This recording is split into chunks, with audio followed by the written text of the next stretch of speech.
মাহি, এখানে কি করছো? আমি কিন্তু খেতে চাইনি।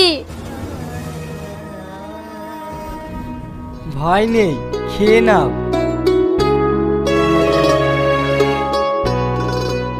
আব্বু, ওই ছেলেটা নোংরা খাবার খাচ্ছিল বলে আমার খাবারটা নিয়ে এসে দিচ্ছি। খুব ভালো করেছো মা। আমাদের মেয়ে অনেক বড় হয়ে গেছে, তাই না? হ্যাঁ গো, আমাদের শুনে সত্যি অনেক বড় হয়ে গেছে। চলো মধু, স্কুলে লেট হয়ে যাচ্ছে।